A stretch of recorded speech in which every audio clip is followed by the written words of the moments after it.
El día de hoy entonces vamos a ver como nuestra primera clase está relacionada al diseño de estribos y cimentaciones para puentes, ¿no? A los que han visto de repente la clase demostrativa que hemos hecho hace, ¿no?, una semana, ya no vamos a ahondar mucho en la introducción, ¿no?, del tema de en sí cómo se hace el diseño, ¿no? Cómo de dónde viene, ¿no? Lo que ya vamos a ahondar ahora son en los primeros capítulos, por ejemplo, de cómo se diseña, ¿no?, un estribo. En primer lugar, para diseñar un estribo, bueno, que va a ser nuestro objetivo del puente, hay diferentes tipos de estribos, ¿no?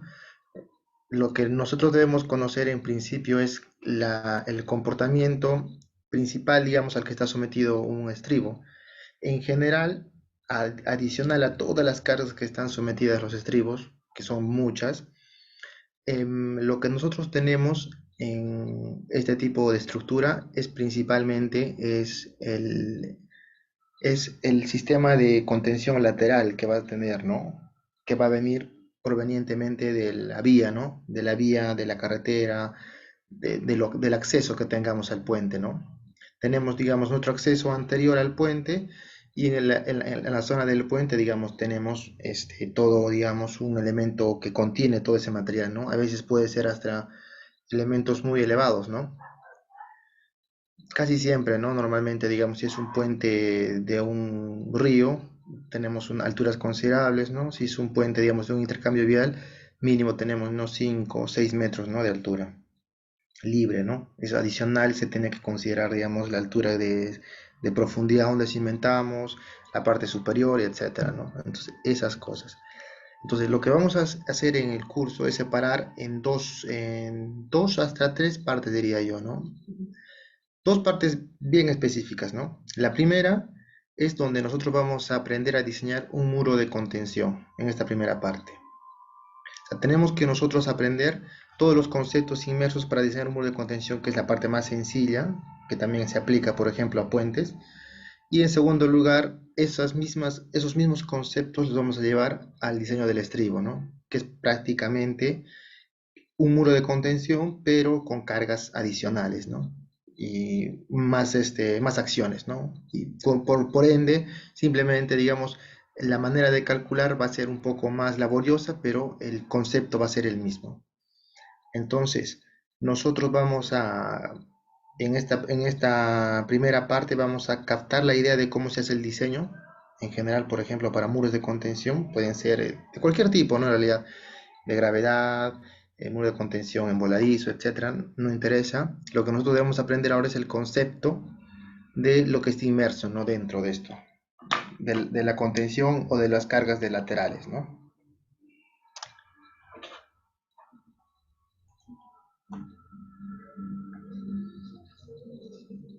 Ya está. Entonces, como he puesto, digamos, en el esquema, ustedes pueden ver acá en la parte superior, nosotros tenemos diferentes tipos de estructuras que contienen el material, ¿no?, que está en la parte superior, ¿no?, en la parte derecha en este caso. ¿Cuál es el objetivo? Hay muchas aplicaciones para esto, ¿no? Puede ser aplicaciones dentro de lo que es edificaciones, pero nuestro curso, obviamente, como estamos hablando de puentes, nos vamos a tocar siempre al tema, digamos, vial, ¿no? Al tema de transportes, al tema relacionado a vías, ¿no? Entonces, todo nuestro enfoque va a ser a eso, ¿no? La parte de edificaciones la vamos a dejar de repente a un ladito, ¿no? Entonces, todo nuestro enfoque siempre va a ser relacionado a vías. Entonces, en una vía, por ejemplo, una carretera, este elemento se utiliza en dos zonas específicamente. Uno, cuando digamos yo tengo un elemento de este tipo similar a este, por ejemplo, que yo voy a tener que soportar un corte de repente de material en un talud, ¿no? Y voy a tener por encima un terreno, ¿no? Un terreno inestable, digamos, ¿no? Y voy a tener que soportarlo con un muro como este. Entonces, esa es una aplicación. Y la segunda es más similar a la figura que está acá a la derecha, ¿no? Donde yo voy a tener un elemento de contención, como está aquí, y por encima va a ir mi plataforma de rodadura, ¿no? Mi plataforma donde va a circular, digamos, el tráfico. ¿no? ¿Qué es lo principal, digamos, ¿no? Que yo tengo que diseñar, ¿no? En una vía, ¿no? Entonces, como yo tengo de repente un talud muy pronunciado o algo de repente inestable, lo que se hace normalmente es contenerlo con un muro de contención, ¿no? En este caso, olvidémonos todavía del tipo de muro de contención que puede hacer, ¿no? De estos tipos, incluso hay ahora otros tipos ya que están entrando al mercado, como son tierra armada, muros de suelo reforzado, gaviones, qué sé yo, ¿no? Entonces, lo importante es que nosotros veamos qué es lo que pasa en esta parte del terreno, ¿no? Como está acá estipulado. Entonces, esto de aquí, ya está. Entonces, partamos de ese punto de partida. Entonces, en la parte de abajo yo he puesto un gráfico que lo he extraído, por ejemplo, estos gráficos los he extraído para los que tienen el libro del profesor Brajadas, están bien ilustrativos, ¿no? Bien ilustrativos para que nosotros podamos entender, ¿no? Entender de una manera sencilla. No me voy a ahondar tanto porque no es una clase de repente de mecánica de suelos, ni geotecnia, ni mucho menos. Entonces yo voy a ahondar en el tema práctico, ¿no? O sea, la geotecnia la voy a utilizar de manera práctica para mis fines ingenieriles. Entonces, nosotros tenemos una masa de terreno en la parte, digamos, que está actuando tras el muro, ¿no? Tras el elemento de contención que está acá establecido. Muy bien, ¿no? Por ejemplo, puede ser un elemento cualquiera, eso no nos interesa, pero nosotros tenemos una masa de terreno que está acá a la derecha.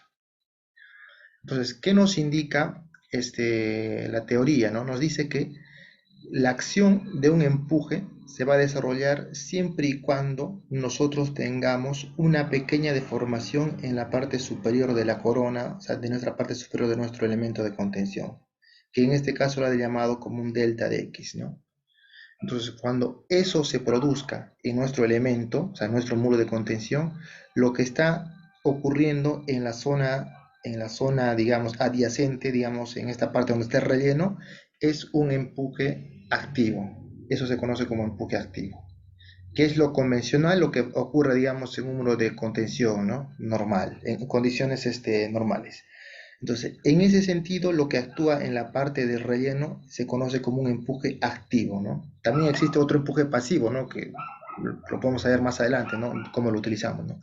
Pero lo que nos interesa ahora es de que en esta zona, al ocurrir este fenómeno, como está indicado acá, ¿no? De que existe esta pequeña deformación en la parte superior, que en realidad es algo bien milimétrico, ¿no? No va a ser como está acá, ¿no? Es de esa dimensión. Se va a producir el empuje activo en esta zona. Hasta ahí todo comprendido. Excelente. Entonces, ¿qué nos dice la formulación, digamos, general de equilibrio, digamos, de una partícula, digamos, del terreno, como está aquí estipulado? Que sobre esta masa, por ejemplo, llamémoslo sobre esta partícula de terreno, actúan principalmente dos esfuerzos, ¿no? Que se conocen como esfuerzos principales. Un esfuerzo que viene de la parte, digamos, del peso específico, o sea, en el eje vertical, que se llama esfuerzo, normalmente lo llaman uno, pero en este caso, bueno, le vamos a llamar esfuerzo vertical para ya no entrar mucho en nomenclatura. Y este esfuerzo que actúa en la eje horizontal le vamos a llamar esfuerzo horizontal, simplemente como eso. El esfuerzo vertical, ustedes saben que es muy fácil de calcular, ¿no? En un terreno es simplemente multiplicar el peso específico del terreno por su altura, ¿no? En cualquier ubicación y eso nos da un esfuerzo en esa zona. Ya está. Ahora, ¿qué nos dice la teoría para poder calcular este empuje, que es, digamos, un esfuerzo horizontal? Eso es función del empuje vertical, pero para poder nosotros transformarlo a un empuje horizontal, entra a tallar un parámetro que se conoce como está aquí, ¿no? Simplemente como está el de acá, K activo, ¿no? Porque en esta situación está funcionando el K activo, ¿no? O está trabajando, podríamos decir, ¿no? Ya está. Entonces, simplemente nosotros al poder calcular este K activo, vamos a transformar este empuje vertical en un empuje horizontal, como está aquí dibujado sencillamente, ¿no? Y como está bien indicado en este gráfico, el empuje, igual que el empuje vertical, le podríamos llamar, también es función de la profundidad, ¿no? O sea, quiere decir de que a mayor profundidad o a mayor altura, digamos, ¿no? De donde yo evalúe, va a existir mucha mayor presión de terreno también, ¿no? Es tan sencillo como eso, ¿no? Simplemente, digamos, nuestra función sería calcular este K, como está estipulado aquí, este K activo, y transformarlo a esta presión vertical a una presión horizontal. Ya está. Ahora, ¿qué es lo que ocurre, digamos, en una teoría generalizada?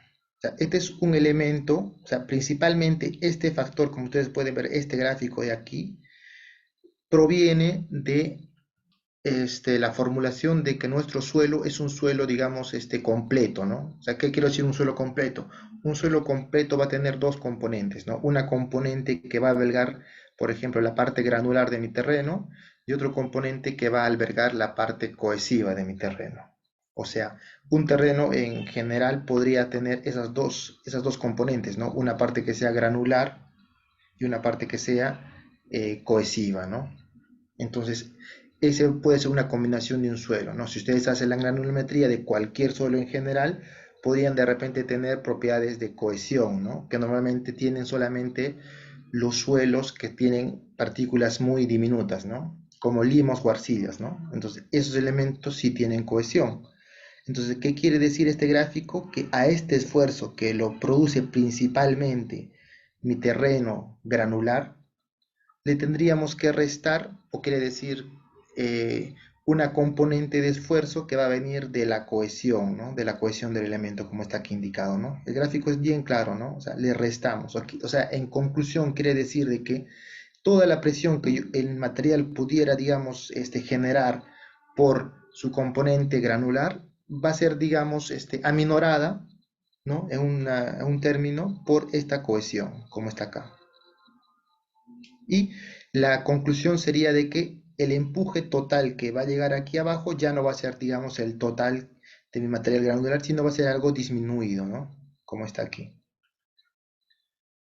Y como nosotros podemos ver aquí a la derecha, está la expresión general, ¿no? Más fácil está acá abajo, ¿no? O sea, el esfuerzo, bueno, aplicado en este sentido, va a ser igual al esfuerzo vertical multiplicado por el K activo que está acá, menos dos veces la cohesión efectiva por la raíz de este K activo, ¿no? Esta expresión, ¿no? Entonces, no se olviden de que esto de aquí es un término que está expresando esfuerzo, ¿no? Dice, no es una fuerza, simplemente estamos calculando un esfuerzo, ¿no? En sus unidades correspondientes, ¿no? Ya está. Ya, pero ¿qué es lo que pasa? Bueno, vayámonos un poquito ya a pensar, ¿no? Un poquito ya Vamos a hacer acá un pequeño corte, por ejemplo, de información, ¿no? Nosotros, en la realidad, sí existe, ¿no? Este tipo de material que tenga estas propiedades granulares y cohesivas, ¿no? Sí existe. Pero, ¿qué es lo que sucede normalmente nosotros cuando hacemos un elemento de estas características, ¿no? Al menos en obras viales y en obras convencionales, ¿no? O sea, cuando nosotros hacemos el elemento de contención, hacemos un corte de terreno en la zona, ¿no? De la parte, digamos, del relleno. Y cuando nosotros tengamos que colocar nuevamente el material, tenemos que colocar un material que se conoce como relleno controlado, o podríamos llamarle material de relleno controlado, y a veces normalmente ese material es de préstamo. ¿Qué quiere decir? De que para que nosotros garanticemos que este relleno que vamos a colocar en la parte, digamos, que estamos trabajando sea algo que sea estable, la mayoría de las veces colocamos un material que nos permita compactar ese terreno, ¿no? En otras palabras, si yo coloco un material que no me permita que yo lo pueda compactar, ¿no? Una arcilla, por ejemplo, no me va a permitir compactar, ¿no? Entonces, eso sería, digamos, una mala práctica, ¿no? Incluso está estipulado, ¿no? En las normativas viales, ¿no? Porque nosotros, en base a nuestras normas, indicamos de que el relleno siempre tiene que ser con material controlado, ¿no? Y con propiedades específicas, ¿no? Y por ende, normalmente ese material que me permite hacer esta compactación es un material granular, ¿no? Entonces, casi esta propiedad no se aplicaría en nuestro caso, ¿no? Y muy pocas veces se aplicaría de repente, ¿no? A no ser de que nosotros rellenemos con el mismo material con el que hemos encontrado, ¿no? Que eso normalmente no se hace, ¿no? En algunos casos de repente podría ocurrir, pero normalmente no ocurre, ¿no? Entonces, por ende, este parámetro que resta este empuje casi no existe, ¿no? En las aplicaciones que nosotros tenemos, ¿no? De muros de contención. Y por ende, en el gráfico de la derecha, que es un poquito más completo, se da, ¿no? Se da lo siguiente. Tenemos un elemento de contención y nosotros tenemos el empuje, que es esta parte, que es el elemento 2, por ejemplo, este triángulo. Este es el generado por mi terreno y en este caso tendríamos un elemento adicional, ¿no? Que sería una carga que va a ir encima. Por ejemplo, llamémosle la carga viva vehicular, ¿no? Entonces, esa carga viva vehicular también genera un esfuerzo en el terreno y lo que nosotros lo conocemos como empuje por carga viva, ¿no? En este caso, la forma como lo podemos convertir es simplemente multiplicando esta carga, que es un esfuerzo, digamos, por área, lo multiplicamos por el K, nada más. Y su distribución es una distribución rectangular, ¿no? No se olviden que estos son teorías, ¿no? No, y nosotros lo único que necesitamos es aplicar, ¿no? Eso. Entonces, nosotros, al saber que en un rectángulo, ¿no? Por ejemplo, ¿no? Este es un área de esfuerzo, ¿no? El elemento 1 es un área de esfuerzo y el elemento 2 es un área de esfuerzo. Para poder calcular, por ejemplo, su resultante de aplicación en fuerza, simplemente sería hallar el área, ¿no? Del rectángulo. En este caso, por ejemplo, simplemente sería base por altura, ¿no? Y en el segundo caso sería base por altura sobre 2, ¿no? Entonces, esos dos elementos que actúan, ¿no? En el caso del empuje de tierra, simplemente es un empuje triangular, ¿no? Que va variando según la profundidad. Y en el caso de la sobrecarga, es un empuje rectangular que no varía, ¿no? Con la profundidad.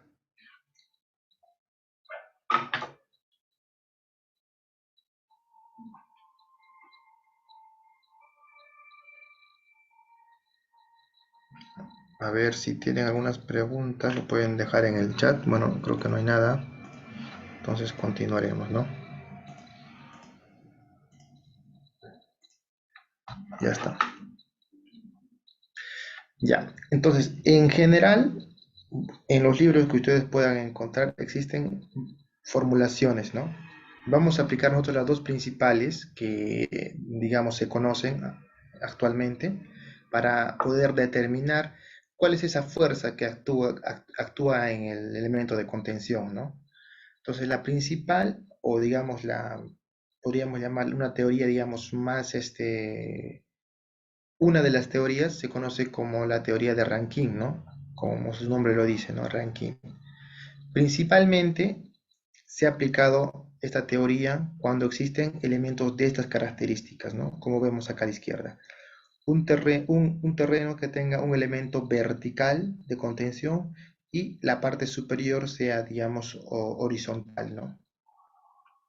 Ya está. Entonces, en esta formulación de ranking, cuando el elemento de contención es vertical y la parte superior, digamos, del relleno es horizontal, es una de las formulaciones, digamos, se podría decir, más simplificadas posibles, ¿no? Donde el K, que yo está actuando en el terreno, simplemente se calcula con la expresión como indica acá, ¿no? Tangente al cuadrado de 45 menos phi medios. Esa es la expresión para calcular el K activo. Donde la resultante, por ejemplo, la resultante de ese empuje, como podríamos verlo aquí, a ver, voy a poner una notación, voy a hacer, sería algo como esto, ¿no?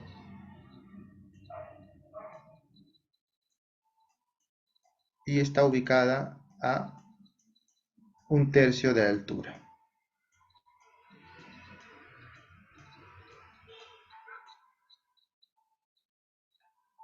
Solamente estamos evaluando el terreno, ¿ya? Imaginemos que solamente fuera un terreno del mismo material, ¿no? Olvidémonos de esto todavía por el momento. Entonces, el terreno tiene una altura h y este está actuando acá el empuje activo, ¿no? Que sería la resultante de lo que les había comentado del triángulo, ¿no? Ya está. En estas condiciones, este empuje es completamente horizontal, no tiene una inclinación alguna. Es la característica principal de la teoría aquí, ¿no? Entonces, por ende, solamente depende de este parámetro que es el K el phi, ¿no? Entonces no depende de otro parámetro. Ya está. Pero ¿qué ocurre normalmente? Digamos, esta aplicación es prácticamente algo bastante singular, ¿no? O sea, en casi la mayoría de los elementos estaríamos cumpliendo con esta condición, ¿no? Porque normalmente yo tengo elementos de contención verticales y tengo de repente arriba que voy a soportar el tráfico, ¿no? Y normalmente el tráfico no lo voy a soportar de esta manera, ¿no? Entonces, normalmente esta formulación es más que suficiente para diseñar de repente mis muros de contención y mis estribos, ¿no? Pero por, bueno, por conocimiento vamos a estudiar las siguientes alternativas, ¿no? Entonces, en, en general, la teoría de Rankine se aplicaba únicamente cuando teníamos este comportamiento, pero nuevas investigaciones que no de hace mucho, de los años 1990 y tantos, han indicado que han encontrado formulaciones adaptando esta expresión a casos un poco más generales, ¿no? Por ejemplo, el primer caso, donde yo tengo un talud de inclinación de un ángulo alfa, como está acá indicado, ven ustedes, el empuje activo, mejor dicho, la resultante del empuje, como ustedes pueden ver aquí, también generaría ese ángulo, ¿no? De inclinación. Nada más como eso, ¿no? O sea, la inclinación del talud va a hacer que mi ángulo de inclinación de mi resultante del empuje también tenga esa inclinación, ¿no? Alfa. Entonces, en este caso ya dependeríamos de dos expresiones, ¿no? De la expresión de phi, como está aquí, de phi. El phi rayita simplemente evalúa el ángulo de fricción efectivo, no se mareen tampoco, ¿no? Cuando el terreno es completamente seco, el ángulo efectivo es el mismo que el ángulo, ¿no? En condiciones secas, ¿no? Solamente en el caso que estuviera saturado, le tendríamos que calcular el ángulo efectivo, ¿no? Nada más. Entonces, solamente a la expresión del K activo le tendríamos que adicionar este ángulo de inclinación, que ya sería una variable, ¿no? Entonces la expresión, por ende, del K activo para esta condición de aquí de la derecha, involucra una expresión donde nosotros tenemos también el parámetro alfa, ¿no? Como ustedes pueden ver aquí. Y obviamente el ángulo de fricción, ¿no? Ya está.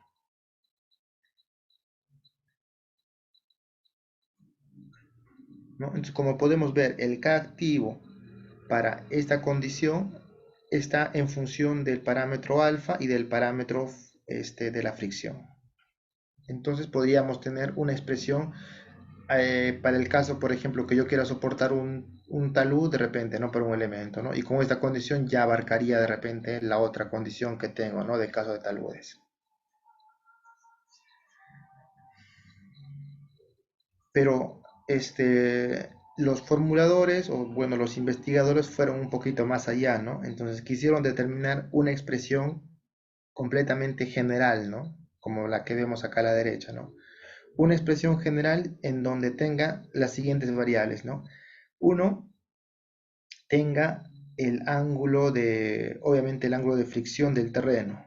Dos, el ángulo de inclinación de mi talud, ¿no? De mi relleno, como está aquí, que se conoce como alfa, también seguimos llamándolo alfa. Y tres, donde yo tenga el parámetro que se conoce como teta, ¿no? Que viene a ser también una inclinación de ya no de mi pantalla, ¿no? O sea, esta formulación funcionaba cuando lo decíamos bien claro, ¿no? Cuando la parte, digamos, del elemento de contención era vertical. Pero en este caso, yo tengo ya un talud, ¿no? En mi parte de mi elemento de contención. Entonces, ahí ya tengo otra variable que sería la variable de teta, ¿no?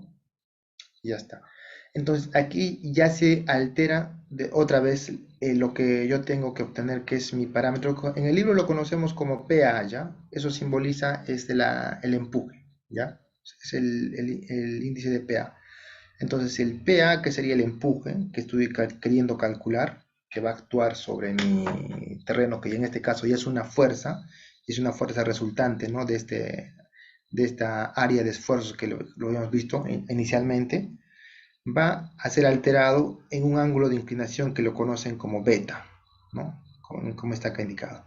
Y el beta se mide desde la prolongación perpendicular, ¿no? Mira, tenemos una perpendicular a la cara del muro y genera un ángulo beta, ¿no? Como ustedes pueden ver.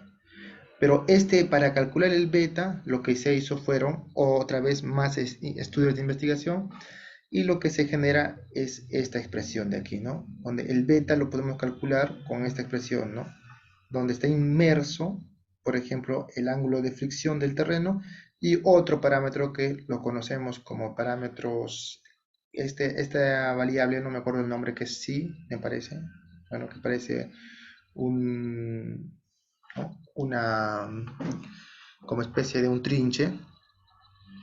Esa variable también es otro cálculo que está en función del ángulo alfa, el ángulo alfa del talud de inclinación y el ángulo de fricción del terreno, ¿no? Y también está inmerso el ángulo del talud, ¿no? Del muro. Entonces, ya se dan cuenta que cada vez la expresión se va haciendo así un poquito más larga, ¿no? Entonces ya tenemos tres variables más adicionales y esta más que estamos generando y el beta, ¿no? Entonces, ¿qué es lo que sucede? De que la presión activa, mejor dicho, este empuje activo, solamente estamos calculando aquí su dirección, pero más no su valor, pero su valor va a estar en función del K, ¿no? Como está aquí. Entonces, este K activo ya es función del alfa, es función del teta, luego del ángulo de fricción, de este variable que hemos calculado, y sería de eso, ¿no? Entonces ya la expresión va creciendo, ¿no? Entonces esta se conoce como una expresión de el K activo de Rankine, pero con coeficientes generalizados, ¿no? O sea, para algo más general. Entonces yo creo que con esto ya podríamos determinar en cualquier condición, ¿no? El empuje en el caso de Rankine.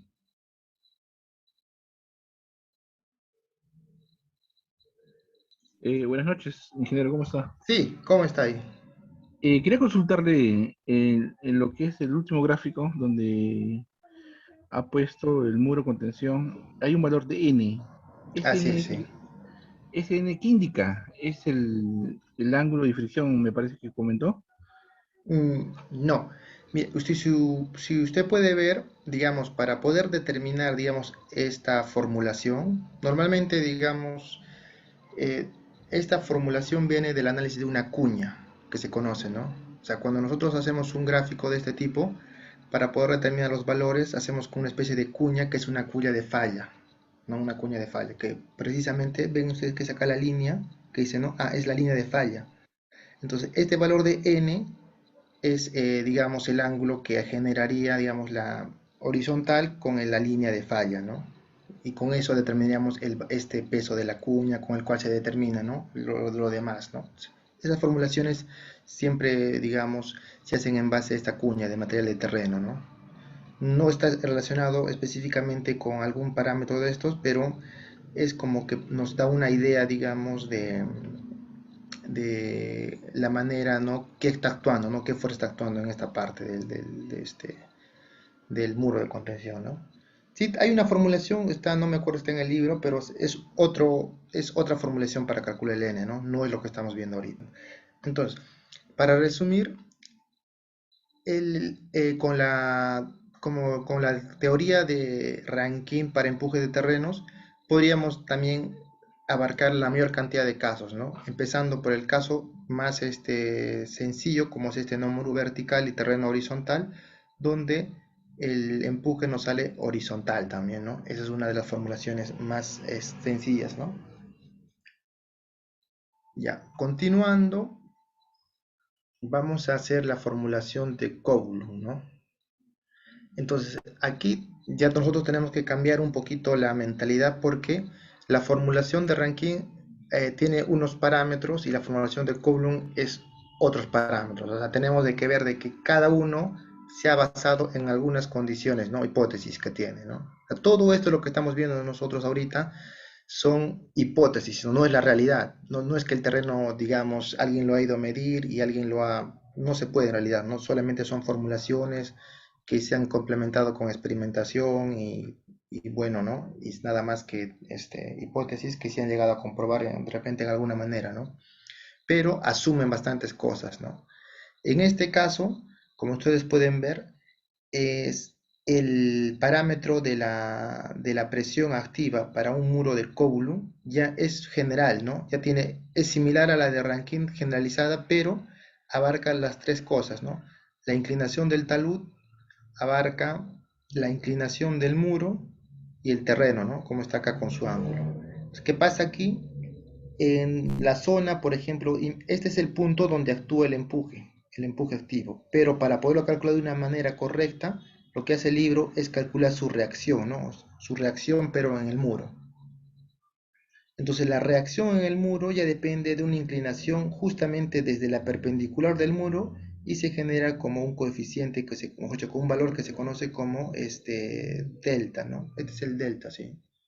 Este parámetro delta es función ya ahora de la fricción que ocurre entre el muro mismo y el suelo que está al lado, ¿no? Entonces, eso ya es otro parámetro que no está relacionado a la formulación de Rankine, ¿no? Sino que es algo ya más intrínseco a esta formulación, que le llama este valor delta, delta prima por ser efectivo, ¿no?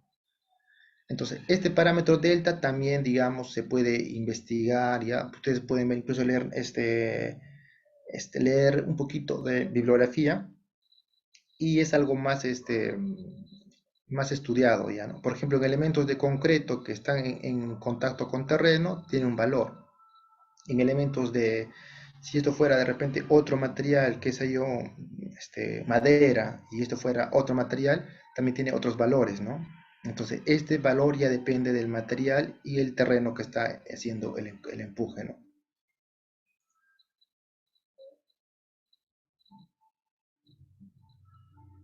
A ver, me pregunta Glicerio, me dice, ingeniero, buenas noches. ¿Qué sería recomendable si la cara del trasdos o relleno sea inclinada o vertical? ¿Cómo afectaría a la aplicación de con haya?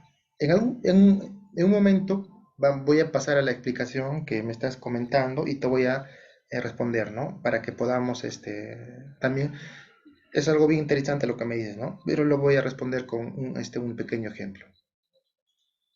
Entonces, para terminar aquí la explicación, nosotros estamos calculando el empuje, pero en esta zona, ¿no? Donde existe contacto entre el terreno mismo que está generando el empuje y el trasdos de mi, o mejor dicho, ¿no? Mi parte de mi muro, ¿no? Entonces, este ángulo de inclinación se conoce como este delta, ¿no? Como le digo, vuelvo a decir, desde la perpendicular del muro se genera el ángulo, ¿no? Entonces, en la resultante sería al revés, ¿no? Simplemente trazaríamos lo mismo, ¿no? En realidad, si seguiríamos la misma línea, tendríamos que hacer esto, ¿no? Entonces, esto sería el empuje, que si hacemos la perpendicular, sería lo mismo, pero con el ángulo de inclinación aquí, ¿no? Acá sería el sigma. Y entonces el empuje a la vez también tendría una inclinación que dependería de este parámetro, ¿no? Y como vemos aquí a la derecha, el coeficiente activo de K, mejor dicho, el K activo de Coulomb, también se determina en función al parámetro beta. El parámetro beta es este, ¿no? Como ustedes pueden ver, ¿dónde estás? Aquí. En este caso de Coulomb, beta le llama el ángulo, pero con la vertical al del muro del trasdos, ¿no? Que a diferencia, por ejemplo, del método que habíamos visto de Rankine, que a diferencia de Rankine es aquí arriba, ¿no?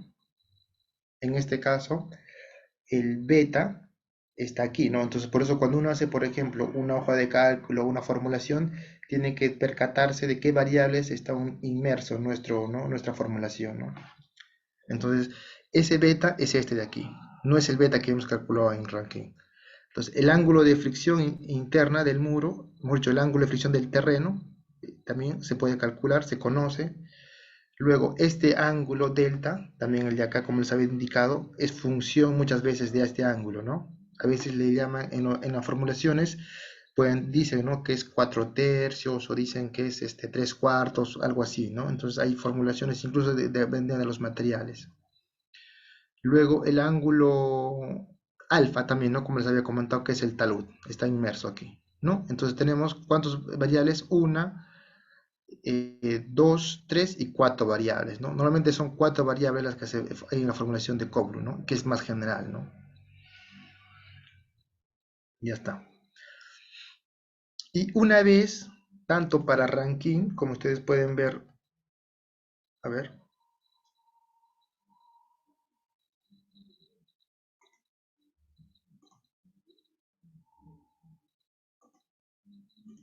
tanto para Rankine como está acá abajo, el P activo,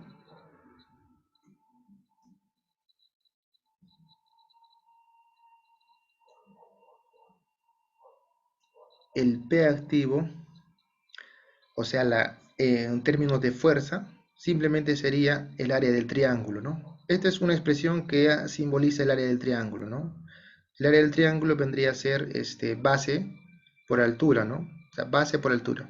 Habíamos indicado que la base es simplemente o sea, la presión vertical por el K, ¿no? La presión vertical es sigma z por K, ¿no? Entonces esa sería la base.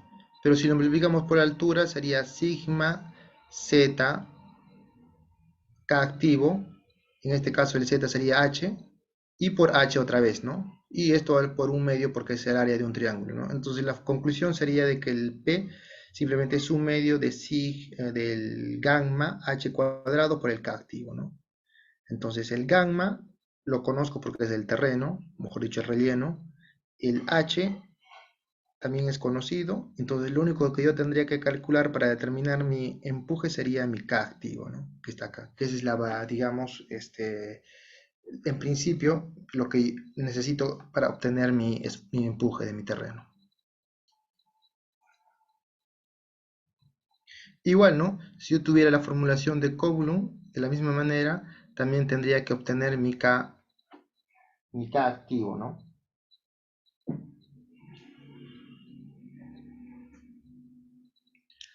Entonces, para ambas formulaciones, la figura es que yo obtenga mi K activo, ¿no? Entonces esa sería mi tarea, ¿no? Porque todo lo demás es conocido, ¿no? Y para obtener mi empuje simplemente utilizo esta expresión, ¿no? En el caso del terreno. Y ya está. Entonces, a lo que me iba su compañero, a lo que iba su compañero. Su pregunta me decía, ¿no? ¿Qué conviene en un muro de contención en la parte posterior, ¿no? Que sea recto o que sea inclinado. Normalmente, lo que ocurre, digamos, en muros de contención es de que, llamémosle un muro de contención, por ejemplo, como este, ¿no? Este es un muro de contención en voladizo, ¿ya? En voladizo. Entonces, en la parte superior del muro de contención, normalmente yo le puedo colocar la mínima altura recomendable para un muro. En términos viales, por ejemplo, el mínimo espesor nos recomiendan 25 centímetros. Yo incluso podría ponerle hasta de 30. Inge, perdone. Sí, Sí, ¿cómo podemos clasificar un suelo granular de uno no granular? ya.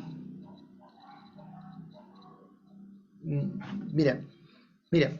Ahorita cuando vayamos a resolver este ejercicio vamos a revisar un poquito de las especificaciones técnicas que nos dice de carreteras, ¿no? Ya, pero para una idea general, o sea, cualquier terreno, nosotros que encontremos, normalmente un suelo, digamos, en terreno natural, en la zona que vayamos a, digamos, a hacer nuestro proyecto, puede tener propiedades granulares y propiedades cohesivas, ¿no? Si lo llevamos al laboratorio, nosotros podemos encontrar en ese terreno ángulo de fricción y también podríamos encontrar cohesión, porque ese terreno podría contener partículas muy pequeñas y esas partículas pequeñas, diminutas, hacen que tenga cohesión. Entonces, cuando yo quiero hacer mi relleno como es el de acá, lo que yo voy a hacer es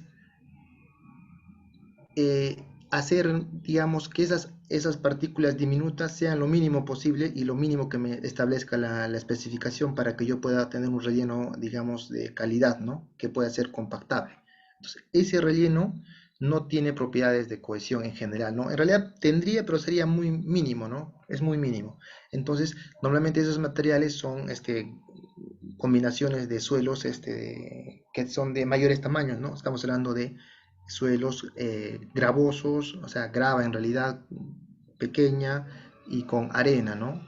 Y toda esa mezcla es un suelo, digamos, apto para ser compactable, ¿no? Que lo conocemos como suelo granular, ¿no? Ese terreno se encuentra de repente en canteras, tú lo puedes combinar, lo puedes fabricar y generas ese terreno, ¿no? Ese tipo de suelo, ¿no? Entonces, que no tenga cohesión, ¿no? Eso me refiero. No sé si más o menos se entendió esa idea. A ver, me pregunta uno de sus compañeros. ¿Cuál sería la altura máxima? No, bueno, eso de las alturas lo vamos a ver un poquito luego, ¿no? En realidad, un muro de contención uno lo puede diseñar para diferentes tipos de alturas, ¿no? Entonces, ya luego iríamos, vamos a ver las recomendaciones y todo, ¿no? ¿Qué tipo de muro se aplica para cada cosa, ¿no? En este caso, como me preguntaba su compañero, ¿qué nos conviene en la parte inferior? Nos conviene nosotros tener una crecida del muro de contención. ¿Qué pasaría si yo mantengo, por ejemplo, en este caso, un muro de contención que tenga un mismo espesor? Puedo hacer eso cuando yo tenga un muro de repente de pequeña dimensión, ¿no? O sea, de repente de pequeña altura, ¿no?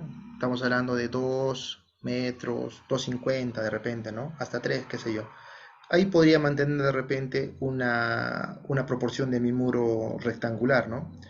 Pero cuando yo tengo muros que va incrementando la altura, lo que voy a necesitar es que en la parte inferior, donde va a ser la parte más solicitada de mi muro, necesito que mi ancho, que mi espesor, digamos, resistente a las fuerzas, sea mayor, ¿no? Entonces, pero no me conviene que la parte superior, que yo no requiero mucho esa acción, sea también, ¿no? Entonces, lo más conveniente es hacer esta forma, ¿no? Entonces, la forma a la que yo le doy, digamos, esta crecida puede ser a la parte de posterior o a la parte, no, ambos, ¿no? A la parte delantera, por ejemplo, que sería esta, o a la parte posterior, ¿no? Acá, a la parte de atrás. En este caso, por ejemplo, si acá no tengo nada que me impida hacer esto, entonces lo hace como está haciéndolo acá, ¿no? En el caso, por ejemplo, que yo tenga acá algo, ¿no? Como normalmente una vía, entonces mejor lo hago para la parte del relleno, ¿no? Entonces no habría otro problema, ¿no? Es que normalmente lo hacen cuando es una vía, se lo hacen para la parte del relleno, ¿no? Imaginemos, ¿no? Entonces no habría ninguna otra alternativa. Ahora, vayámonos a la aplicación. Cuando yo tengo un muro de estas características que se conoce muro emboladizo, este es un muro emboladizo, ¿ya? ¿Cuál es digamos, la generalidad de este muro? O sea, este muro emboladizo tiene unas características bastante, de repente para los que no han no lo han captado, este muro de contención no solamente es la parte de concreto, como ustedes ven acá. Este es el muro de contención de la parte de concreto. Pero el muro de contención es este relleno que se encuentra aquí. El elemento 5 y el elemento 4 también es parte de mi muro. No sé si sigue a entender. O sea, quiero decir que esos elementos, el elemento 4 y el elemento 5, son elementos que hacen que mi muro sea estable y normalmente, digamos, se considera como parte de mi muro. Que sin estos elementos yo no podría tener un muro de contención de este tipo, ¿no? O sea, quiere decir de que mi muro de contención en realidad no está trabajando directamente aquí, en esta zona, sino que el empuje yo lo voy a, digamos, voy a generar la figura de que mi muro de contención esté en la línea punteada, como está aquí. Entonces, cuando yo tengo un muro de contención de este tipo, siempre el elemento, digamos, donde va a actuar el empuje en sí del terreno, va a ser esta línea continua, esta línea discontinua, ¿no? Que es vertical. Sea, digamos, la pantalla inclinada, no sea inclinada, sea vertical, entonces siempre va a ser el elemento, digamos, que resiste a las fuerzas de volteo, va a ser vertical, como está aquí. Con eso ya nos podemos ir a esta formulación de Rankine, ¿no? Donde me dice que mi elemento podría ser vertical, ¿no? Entonces no habría mayor problema utilizando, por más que mi muro fuera así o fuera de repente con su tras 2, ¿no? No tendría ningún inconveniente porque en realidad yo estoy aplicándole mi fuerza de empuje en esta línea punteada, ¿sí? Tal como está acá dibujado, por ejemplo, en el gráfico, ¿no? Y por ejemplo, en este caso, la única variable que digamos adicional a mi empuje sería este ángulo de inclinación de 10 grados, ¿no? ¿No? Entonces ahí sería, digamos, la diferencia, ¿no? En el caso que yo tuviera tráfico por encima, prácticamente tendría mi formulación de Rankine sin ningún tipo de inclinación, ¿no? Que sería de repente la parte más común, ¿no? Y normalmente con la que yo, por ejemplo, diseño el muro de contención para una vía o para un estribo en sí, ¿no? Este caso podría ser para un muro de contención que soporta un talud, ¿no? Que sería para un corte de terreno, ¿no? Y la vía estaría aquí abajo, ¿no? Ya, entonces como para que la idea que hemos visto ahora quede, digamos, zanjada y quede clara y nos pueda servir para próximas aplicaciones, eso quiero de repente que lo tengamos claro porque lo vamos a utilizar casi siempre. Entonces vamos a hacer un ejercicio, ¿no? Este ejercicio del libro lo saqué, ¿no? Del profesor Brajadas, no habría mayor inconveniente. Puede ser cualquier otro ejemplo también, ¿no? Entonces, antes de eso, como ustedes pueden ver, quiero hacer una explicación acá del material, ¿no? No, como ustedes pueden ver aquí, el mismo libro ya nos da a entender que este es un material de relleno, pero donde solamente posee propiedades de fricción, ¿no? Como ustedes pueden ver, el ángulo de fricción es 30, dice, y la cohesión es 0. Entonces, de ahí es de que yo les indico, ¿no? Que cuando tenemos un elemento de estas características, normalmente el terreno que va detrás es un material tiene que ser compactable, ¿no? O sea, un material de relleno controlado, qué sé yo, granular, y que pueda ser, digamos, trabajado de esa manera, ¿no? Otra propiedad, otra característica importante que normalmente, si usted va a rellenar, por ejemplo, desde la parte inferior, como vemos aquí, que el corte normalmente se hace digamos, hasta la base, digamos, de la zapata, esta parte de aquí, toda esta zona se rellena con un material nada más, ¿no? Entonces, no podríamos colocarle de frente capas como con estratos, ¿no? Como que ustedes han visto de repente en algunos ejemplos de libros o problemas académicos que se hacen con estratos, ¿no? Entonces, normalmente en la práctica casi no vamos a encontrar eso, ¿no? A no ser que querramos rellenar con dos materiales, que eso tampoco sería, ¿no? Algo ingenierilmente correcto, ¿no? Entonces, en otras circunstancias de repente podríamos tener estratos, ¿no? En estas circunstancias de este tipo de vías no podríamos tener, ¿no? Suelos estratificados, ¿no? Entonces ni tampoco podríamos tener materiales que tengan cohesión, ¿no? Entonces, para más o menos reforzar esa idea, yo aquí he abierto para los que también tienen que un poquito ver, ¿no? Un poquito ya de cosas aplicativas. Eh, Nuestro país, bueno, si todos estamos en Perú o para los que de repente están en países, aquí se trabaja con un manual de carreteras que tiene varias especialidades, ¿no? Dentro de las especialidades se conocen como especificaciones técnicas para construcción, obviamente, de carreteras, ¿no? Y la actual se conoce como la EG 2013, ¿no? 2013 porque el año, digamos, que se ha actualizado, ¿no? Anteriormente había otra, ¿no? Que era la 2008, no me acuerdo, pero esta es la que está vigente a la fecha. Entonces, cuando nosotros veamos este manual de carreteras de especificaciones técnicas, vamos a percatarnos que dentro de este manual está inmerso todas las actividades propias, ¿no? De una vía. Entonces, como nosotros podemos ver aquí, el índice nos dice, ¿no?, que esto es aplicable para todas las partidas o todas las actividades relacionadas a carreteras, ¿no? Generalidades, bueno, ya habla de lo que cómo se puede controlar. Trabajos preliminares, ¿no? Topografía, etcétera. Movimiento de tierra, lo que nos interesa, ¿no?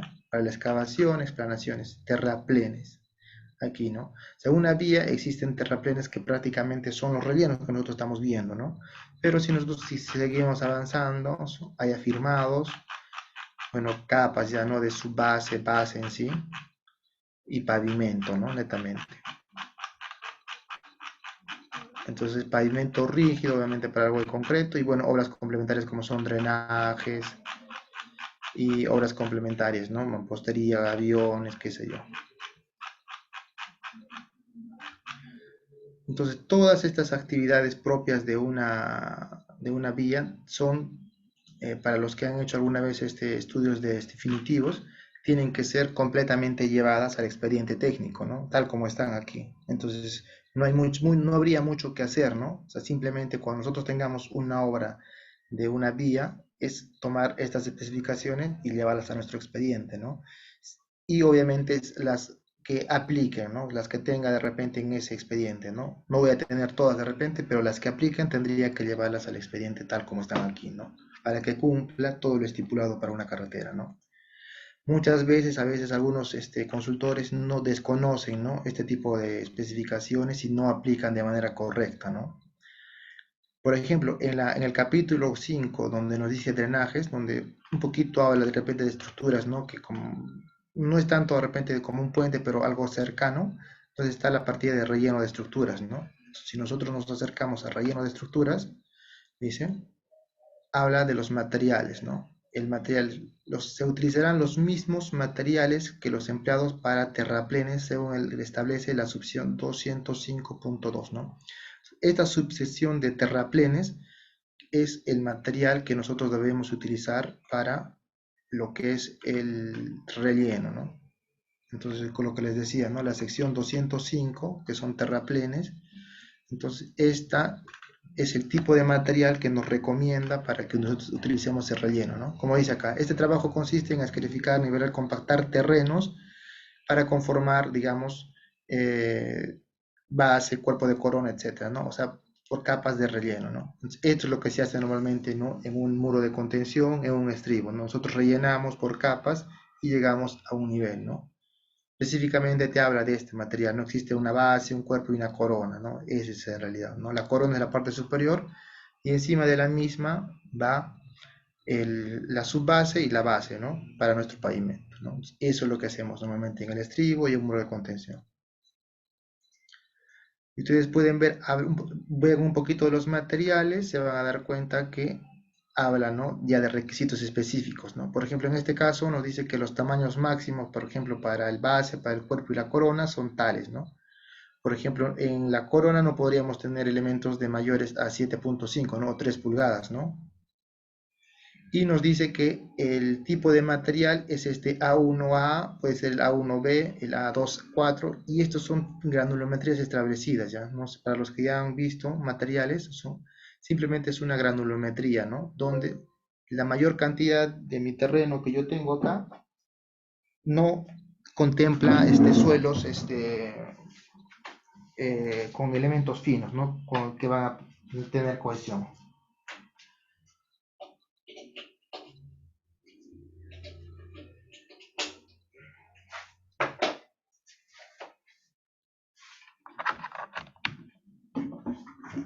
A ver, casi se mueve mi laptop, lo he cargado un ratito. Ya. Entonces, ¿no? Entonces, aquí está un poquito más claro, ¿no? Entonces vemos de que simplemente el material de relleno tiene que cumplir una cierta gradación, una cierta granulometría, ¿no? Donde esa gradación va a estar inmerso mis propiedades de tamaño, ¿no? Tamaños mayores, ¿no? Obviamente me permite una cierta cantidad de finos, ¿no? Que es mínima en realidad.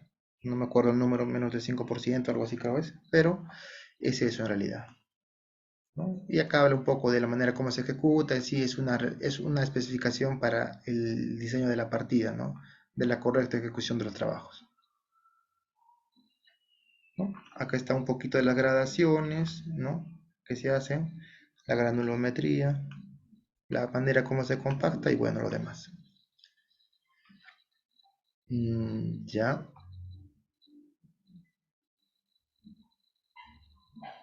Dicho eso, entonces podemos ver de que el ejemplo está enmarcado en eso, ¿no? En que la cohesión es inexistente en mi tipo de terreno. Y normalmente, acá es otra aclaración, este tipo de terrenos que son granulares poseen un ángulo de fricción un poquito elevado, ¿no? En este caso, un ángulo de fricción de 30 grados es relativamente bajo, ¿no? Normalmente yo puedo encontrar terrenos granulares con ángulos de 32, de 34, ¿no? Hasta de repente un poco más, ¿no? Dependiendo si se les hace el ensayo correspondiente, ¿no? 30 grados es un valor conservador, ¿sí? Entonces está ahí en el margen, ¿no? Entonces si ustedes ven, por ejemplo, un relleno con un ángulo de, por ejemplo, de 20 grados, entonces no es un relleno, ¿no?, granular, entonces otra cosa, ¿no? También se pueden guiar de ahí, ¿no?, del ángulo de fricción. Entonces el ángulo de fricción, mientras más bajo sea, ustedes ya se van a percatar, el K va a salirnos mayor. O sea, por ende va a haber mayor empuje. Mientras el ángulo de fricción sea mayor, la fuerza de empuje va a ser menor. Entonces, vayámonos a la aplicación, a ver. Para no escribir acá, porque no tengo los medios ahorita como pizarra y etcétera, lo voy a hacer en mi hoja de cálculo, ¿ya? Más fácil.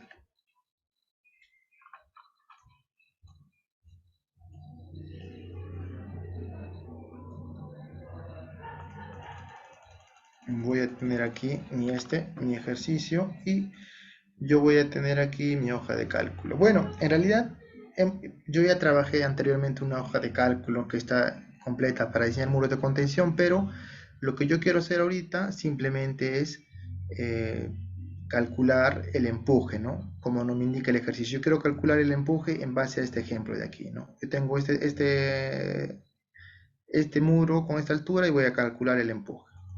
Bueno, la hoja de cálculo ya está preparada, ¿no?, como ustedes pueden ver, para un muro de contención en general, ¿no?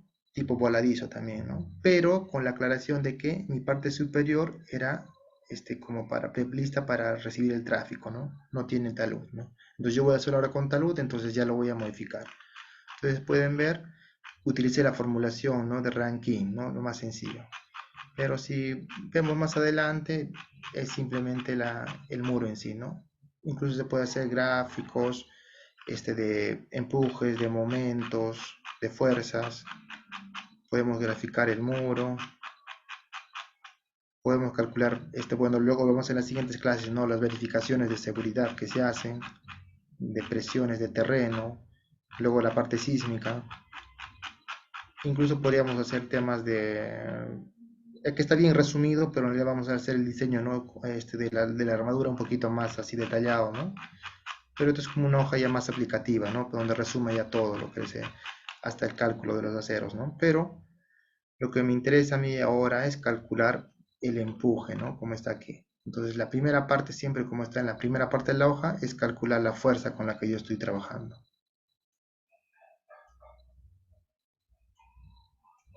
Ya está. Entonces, presión activa. Entonces por aquí yo voy a poner de frente, aquí le voy a colocar, por ejemplo, el 1. Voy a utilizar primero Rankine, ¿ya?, como está establecido. Entonces esto, por ejemplo, lo voy a dejar ahí porque de repente me sirve más adelante. Ya está. Entonces el K activo, como les había comentado aquí,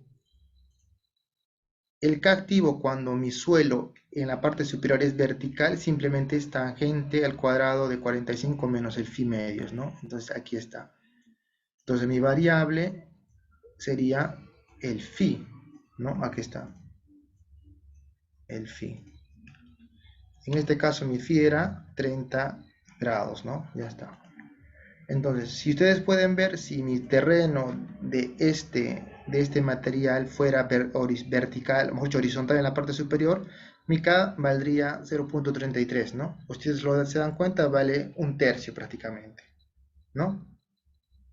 Entonces, este valor del K activo en mi ejercicio no es el que estoy queriendo calcular yo, ¿no? Porque en este caso mi talud tiene mejor dicho, el terreno tiene un ángulo de inclinación de 10 grados. Entonces lo que yo voy a hacer, voy a utilizar esta formulación, ¿no? Esta formulación donde mi terreno tiene un ángulo de inclinación de 10 grados aquí, ¿no? Entonces puedo utilizar, por ejemplo, esta formulación de Rankine donde tiene inmerso esa inclinación, ¿no? Para calcular el K activo, ¿no? Entonces simplemente podría hacer esto de aquí y indico aquí, ¿no? Allá, el siguiente valor que yo necesitaría, por ejemplo, a partir de este ángulo de aquí sería el alfa, ¿no? El alfa.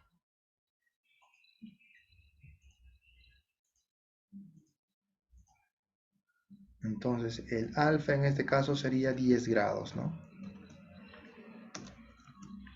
Ya está. Entonces, aquí le voy a llamar el Rankine número 2, digamos, ¿no? Otro K, ¿no? Ya. Viene a ser el coseno del alfa,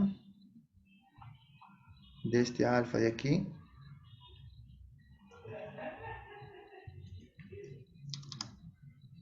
ya por el coseno también del alfa menos la raíz, ¿no? La raíz del coseno de alfa, esto al cuadrado, como está ahí, ¿no? Menos el coseno de este valor, pero no es de ese alfa, es del phi. Es del phi. Y esto al cuadrado, ¿no? ¿Ya está ahí? Ya está. Entonces, esta expresión es sobre, si se dan cuenta, es la misma expresión que la de arriba, pero simplemente acá tengo, en vez de menos, tengo un más. Entonces yo agarro esta y la copio, ¿no? Y aquí le coloco un más, ¿no?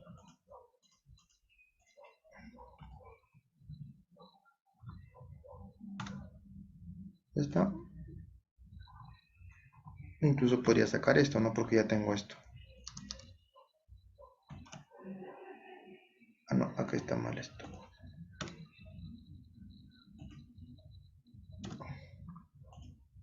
Ya está.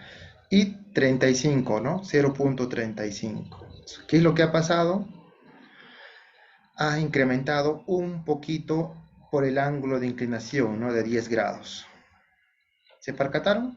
Simplemente es eso, ¿no? Incrementa un poco el empuje por el ángulo de inclinación del terreno. Entonces, es una conclusión, ¿no? Importante, ¿no? O sea, mientras más inclinación tenga, ese terreno va a generar un poquito más de empuje, ¿no? Entonces, algo lógico, ¿no? Imaginémonos que lo cambiamos a 20 grados. Entonces ya sube a 41, ¿no?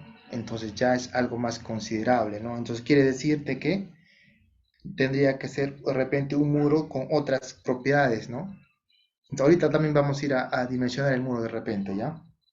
Que va a ser más interesante. Ya está. Entonces con 10 grados dejémoslo. Entonces 35, este es cuando el K activo es recto, esto es cuando digamos el muro es inclinado, ¿no? A ver, utilicemos, a ver, Coulomb, a ver, ¿qué nos dice con Coulomb? A ver, aquí, Coulomb. Utilicemos esta expresión de Coulomb, pero nos percatamos de que Coulomb tiene varias formulaciones, ¿no? Tiene una formulación que es beta, entonces voy a llamarle aquí, voy a llamarle Rankine este de aquí, y el siguiente le voy a llamar Coulomb, ¿ya? ¿Qué es lo que pasa?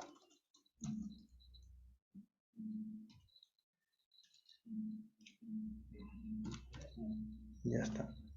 Entonces, el K activo también lo voy a calcular, pero aquí voy a tener dos parámetros adicionales, ¿no?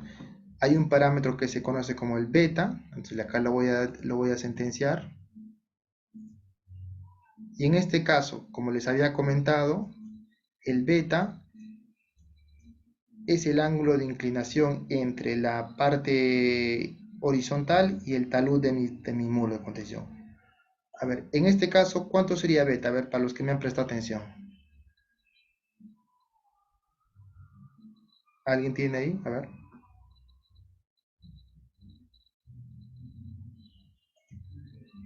En el chat, a ver. ¿Cuánto sería el beta? 90 grados, ya. ¿Seguro? ¿90? Sí, ¿no? 90 grados. Y si el talud del muro fuera para este lado, por ejemplo, con un ángulo de inclinación de 80 grados, ¿cuánto sería el beta?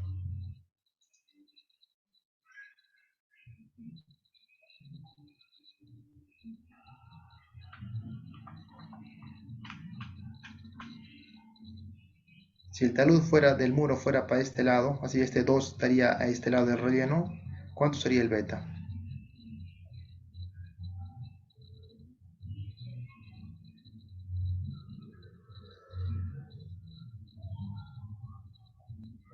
¿Qué dicen? A ver, solo me han contestado 3 personas, creo, ¿no? Si el talud del muro fuera también a este lado, en este caso del muro, el ángulo beta seguiría siendo 90, porque les había dicho que el ángulo del que estamos evaluando es este de aquí, entre el límite de mi empuje y el horizontal. O sea, no interesa este talud ya, ahora nos interesa esto de aquí. Entonces siempre, normalmente en Coulomb, cuando yo evalúe un muro voladizo de esta característica, el ángulo va a ser de 90 grados. Ya. Ahora, ¿qué otro parámetro que necesito?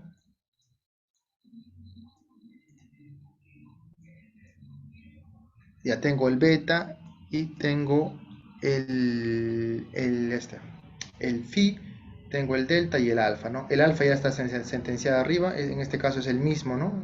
El alfa para Rankine y Coulomb es el mismo, y este sí, ya está. Entonces, el sí no le voy a dar muchas vueltas, porque en realidad ya lo pueden ver ustedes en la nomenclatura. Cuando existe esta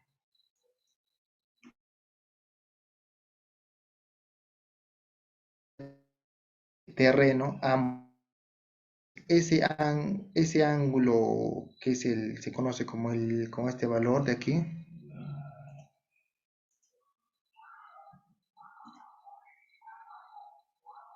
ese ángulo tiene un valor de 0 grados. ¿Por qué? Porque no existe ya interfaz, ¿no? Simplemente estoy hablando de terreno contra terreno, ¿no? O relleno contra relleno, ¿no? Entonces ese ángulo que es en sí la interfaz entre un material y el otro ya dejaría de existir, ¿no? Entonces simplemente estaríamos hablando de lo mismo, ¿no? Entonces ese ángulo es 0, ¿ya? Eso lo pueden revisar en bibliografía y normalmente se trabaja así, ¿no? Ya está. Entonces ahora sí podemos determinar nuestra expresión del Coulomb, ¿no? Con este valor de aquí.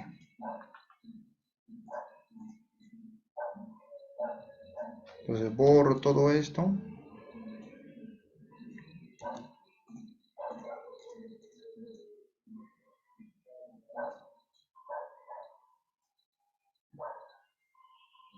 A ver, sí se ha visto, no sé, creo que el internet un poquito estaba bajando. A ver, confírmeme por favor. Si se ha cortado de repente la transmisión.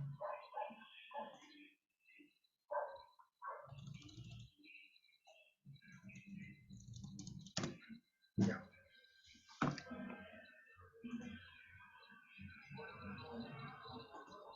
Ah, ya, mi voz Así es, nomás. Pero ingeniero. bueno, continuemos.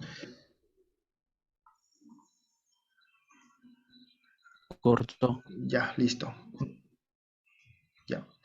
Entonces, lo que voy a hacer es simplemente copiar la formulación que está a la derecha, ¿no? En este caso es seno de el ángulo beta que está aquí. Vamos a ver qué nos sale. Más el phi, ¿no? Más el phi y esto elevado al cuadrado, ¿no?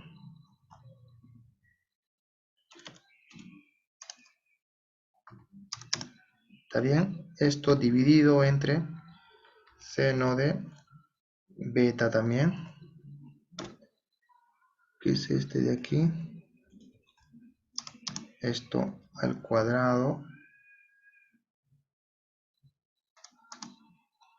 por seno de beta menos delta, ¿no? Que sería este de aquí. Ya está. Y esto multiplicado por 1 más la raíz, ¿no? ¿La raíz de qué? De seno de el ángulo phi, que está aquí. El ángulo phi más este valor de aquí. Ya está. Y por el seno de el ángulo phi menos el alfa, ¿no? El alfa que está arriba. ¿Sí? Así está bien. A ver, no me equivoqué. Seno phi, ya está bien hasta aquí. Ya está. Y todo esto dividido entre seno de beta, en este caso el de aquí, menos este valor. Ya, por el seno de alfa. No es una expresión bastante... bueno, la manera de determinarlo también ya es otra ciencia, ¿no? Para los que se acuerdan de sus clases de mecánica de suelos, también se puede determinar, ¿no? Pero en estos momentos nosotros tenemos que ser ya aplicativos, ¿no? Ya no tanto determinar estas cosas, ¿no? Ya. Está bien, a ver si no me equivoqué nada. Está bien aquí, seno de esto, menos, aquí es menos y más, ¿no? Por todo seno, 1 más al cuadrado ya está. Entonces todo esto, ¿cuánto nos va a salir? Y ese es el valor que nos da. ¿Qué opinan? Es otro valor, ¿no? A ver, ¿qué me dicen? Todo bien, está bien, 90 ya. A ver, ¿qué me dicen? A ver, ingeniero, para presentar un informe es necesario hacer el cálculo por Rankine y Coulomb o con uno es suficiente. Bueno, normalmente cuando uno hace ya una memoria de cálculo, un cálculo ya, va a depender de uno mismo, ¿no? Si uno quiere aplicar una formulación, basta que uno aplique una o aplique la otra, porque ambos están, ¿no? Están aceptados, ¿no? Por por cualquier, digamos, método de cálculo, ¿no? Entonces, no tendría nadie por qué refutar una o la otra, ¿no? Entonces, siempre y cuando lo aplicas de una manera correcta, ¿no? Como estamos viendo, ¿no? En la mayoría de los casos, a veces uno basta aplicarle este ranking y bastaría, ¿no? O sea, cuando no, pero cuando tengo un ángulo de inclinación, ya aplico este ranking con ángulo de inclinación, ¿no? Y estamos viendo que aplicando Coulomb, el ángulo, el parámetro del K activo nos ha salido un poco mayor, ¿no? Ya está. Incluso podríamos hacer una verificación, ¿no? Una verificación, a ver.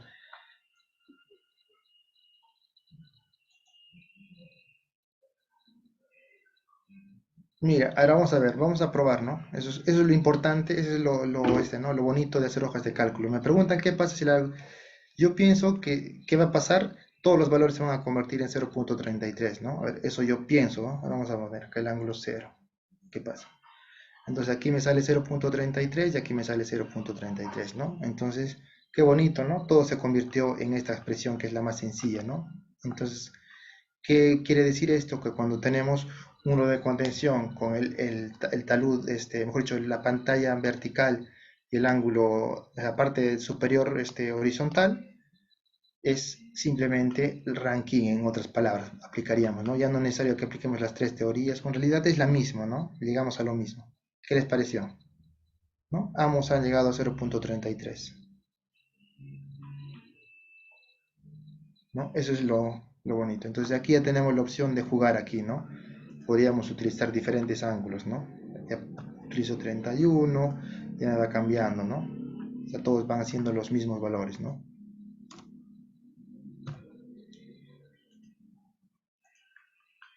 ¿No? como tengo 10 grados, acá tengo ya diferentes formulaciones, ¿no? Porque estoy utilizando esta formulación, ¿no? Ya. Pero todavía no hemos calculado el empuje, ¿eh? Recién estamos calculando el K, ahorita vamos a calcular el empuje. Entonces quiero terminar el ejemplo. A ver, vamos a seguir, a ver. A ver, me dijeron, y igual sale lo normal de los dos puntos, ¿y qué comando para elevar al cuadrado? No, no tenía, ingeniero, el igual sale de los dos puntos, o sea, el igual, sí, el igual es estos dos puntos en el MATLAB, el igual es dos puntos, y el comando para elevar al cuadrado. Para elevar al cuadrado es bueno, en su teclado es la letrita esta, ¿no? O sea, bueno, si nosotros hacemos texto, hacemos esta letrita, ¿no? La que tiene este símbolo de aquí, que parece, digamos, así, cuando yo elevo, por ejemplo, al cuadrado, está 2 al cuadrado, es así, ¿no? O sea, en su teclado tienen que poner este símbolo, ¿no? El de acá. Nada más. Ya. Entonces, hemos visto que podemos tener estas expresiones. Como les comentaba, vamos a utilizar, por ejemplo, yo ya había utilizado el libro del profesor Brajadas y podemos comprobar, ¿no? O sea, ¿qué pasa? A ver, nos ha salido 0.33, ¿no? No, este ya no interesa porque no es el vertical. En el primer caso nos ha salido 0.35, ¿no? Entonces vayamos ahí. Acá está el libro. De la formulación del profesor Brajadas, ¿qué dice, no? O sea, habla de lo mismo, ¿no? O sea, en la parte posterior habla de contención, pero en la parte inicial habla de formulaciones, ¿no?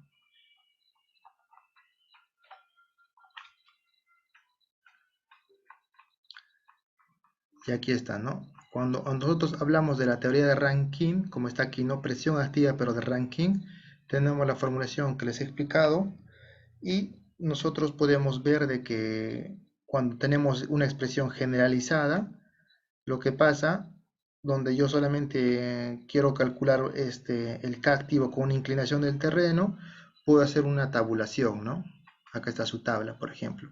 Entonces yo tengo, por ejemplo, diferentes ángulos de inclinaciones, por ejemplo, como 10 grados, y tengo, por ejemplo, diferentes, son las dos variables de entrada, ¿no? Porque solo tengo dos variables, el ángulo de fricción y el ángulo, el talud de inclinación. Para 10 grados y para 30, que es nuestro valor de aquí, lo que nos sale es 0.3495, ¿no? Entonces lo podemos poner acá a la derecha, ¿no?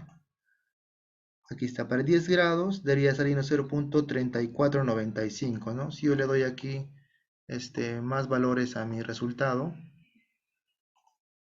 4 por ejemplo, me da 3495, ¿no? Está acá, entonces está haciendo nuestro cálculo correcto, ¿no? Incluso acá lo ha tabulado para todos los valores posibles de los ángulos de los taludes, ¿no? Hasta 25 grados, por ejemplo, de talud, ¿no? Y como si ustedes pueden percatarse lo que les comentaba, ¿no? Mientras yo tenga un mayor ángulo de fricción, por ejemplo 40 grados, el K va a ir disminuyendo, ¿no? Si ustedes se percatan, ¿no? 36, 34, 33 y así sucesivamente va a ir disminuyendo. Y por ende, ese material va a generar menos empuje, ¿no? Al terreno. Esa es una conclusión importante, ¿no? O sea, cuando ustedes tengan un terreno con elevadas propiedades, ¿no? de fricción, no van a tener tanto empuje al terreno, ¿no? Que cuando tengan un material, por ejemplo, con menos propiedades, ¿no? De fricción, ¿no? Y obviamente si el ángulo de inclinación del terreno del talud va subiendo, también un poco van a ir creciendo, ¿no? Esos valores, ¿no? Lo más desfavorable sería cuando tengamos el mayor ángulo y el menor grado de ángulo de fricción, ¿no? Acá está el 57, ¿no? 0.57, que es un valor bastante elevado, ¿no? ¿No? Ya está. Y esta comprobación, por ejemplo, para el K activo de Rankine está correcta, ¿no? Ahora, vayámonos, por ejemplo, a lo mismo, ¿no?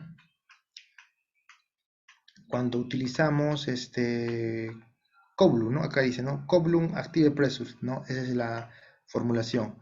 Entonces, vayámonos a las tablas, ¿no? A ver, aquí vamos a ver las tablas. Aquí está. Entonces ya tendríamos que entrar con parámetros. Si queremos entrar con doble entrada, tendríamos que entrar con acá, ¿no? Por ejemplo, acá dice que el ángulo de inclinación del terreno es 0, pero tenemos ángulos de fricción y para diferentes ángulos el sigma, ¿no? Entonces, eso también tendríamos que entrar. Entonces, si voy cambiando el ángulo de inclinación del terreno, entonces irá creciendo, ¿no? A ver, vayámonos aquí, ¿no? A ver, beta 90, sigma 2/3, no. A ver.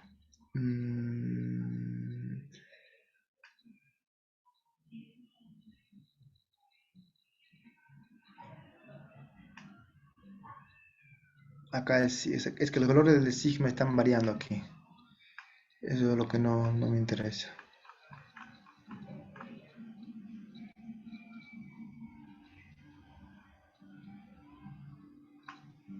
Bueno, no necesariamente está la tabla que quiero, ¿no?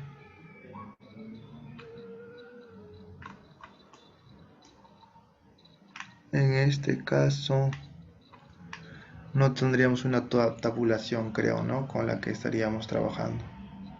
Porque aquí está haciendo variable el talud del muro, ¿no? O sea, como hay varias variables, la tabulación es bastante extensa en realidad, ¿no? Tendríamos muchas variables. Entonces, ha tabulado, pero no tenemos el caso, ¿no? Que necesitamos. Pero bueno, no interesa, ¿no? Ya.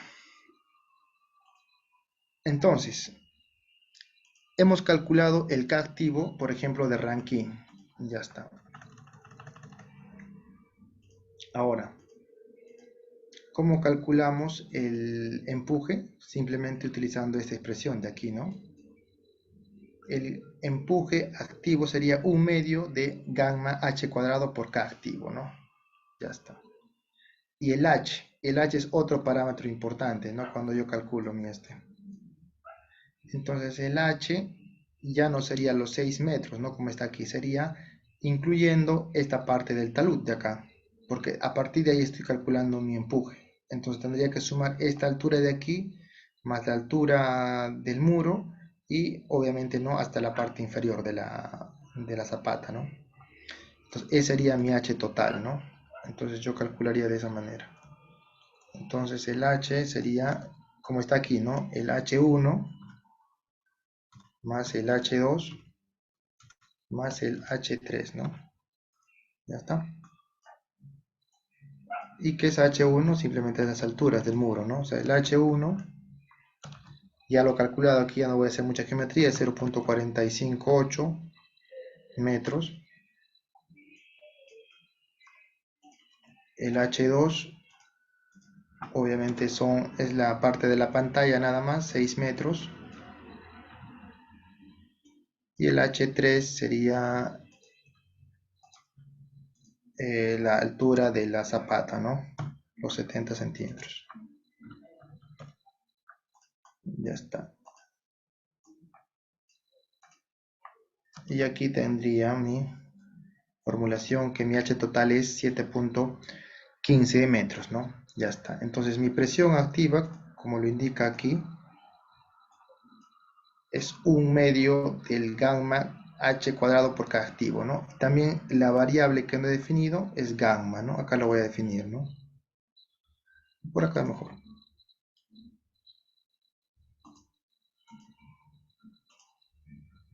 Gamma del terreno, ¿no? Le voy a poner solamente gamma para que no nos hagamos muchas bolas. En este caso estamos hablando de 18 kilonewtons por metro cúbico, ¿no? Que es algo muy similar, ¿no? A los que se familiarizan, es 1.8 casi kilos por gramo, ¿no? O gramos por centímetro cúbico, ¿no? O sea, 18 kilonewtons por metro cúbico, ¿no? Ya está.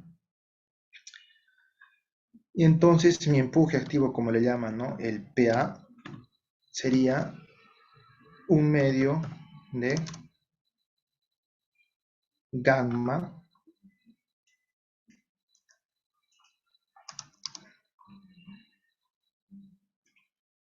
por h al cuadrado y por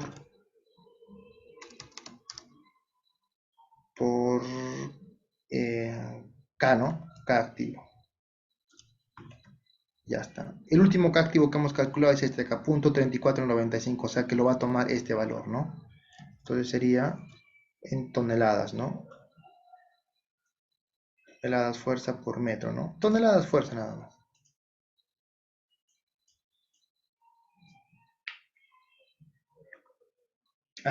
Ya sé lo que me está faltando aquí. Bueno, en realidad no interesaría porque nosotros estamos evaluando toneladas fuerza, pero por un metro de este, ¿no? Por metro, digamos, de longitud de muro, ¿no? Entonces, es eso en realidad la expresión esta, ¿no? O sea, no estamos calculando, de repente no le estamos dando, si lo multiplicamos por un metro sería toneladas simplemente por metro, ¿no? Entonces, se dan cuenta, el empuje que me sale son 16.43 toneladas para este muro, ¿no? En esta formulación. Y si yo quisiera lo mismo, pero para la otra formulación, sería 17.57 toneladas, ¿no? Eso es. Entonces, pero, como ustedes pueden ver, en el ejemplo, el ángulo de inclinación de mi empuje no es como se ve acá, ¿no? Horizontal, sino el ángulo del empuje activo respeta los 10 grados de inclinación, ¿no? Como está aquí en el gráfico. Entonces, para yo calcular en una segunda instancia, por ejemplo, volteos o etcétera, ¿no? Brazos, ya tendría que descomponer por una fuerza horizontal netamente y una fuerza vertical, ¿no?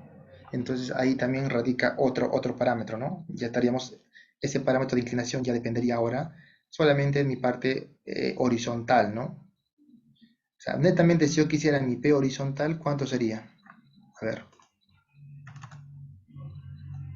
mi P horizontal sería PA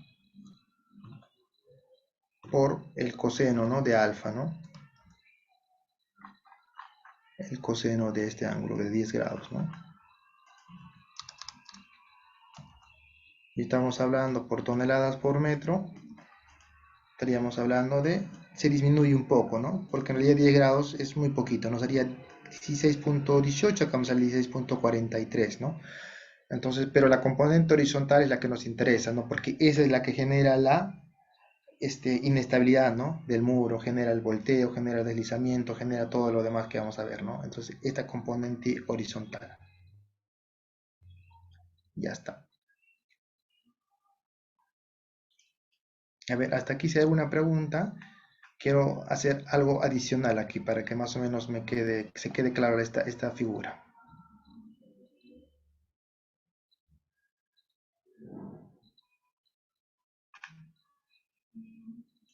A ver, vamos a trabajar a la Coulomb, hemos visto que es otra formulación, la vamos a dejar todavía por un lado. Trabajemos primeramente con estas expresiones, ¿ya? Con la expresión, por ejemplo, del K activo cuando tiene 10 grados de inclinación y cuando tiene 30 grados del ángulo de fricción, ¿no? Nos han salido estas expresiones, ya está. Ahora, ¿qué pasaría? Por ejemplo, vamos a ver dos cosas. ¿Qué pasaría? Este es el empuje horizontal que me sale 16 kilos, 16 toneladas, ¿no? Ya está. Hasta ahí estábamos correctos. Ahora, le voy a llamar a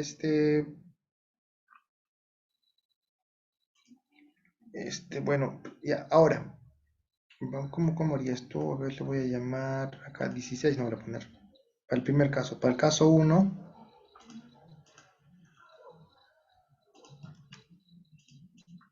para el caso con talud de 10 grados, entonces la fuerza, el empuje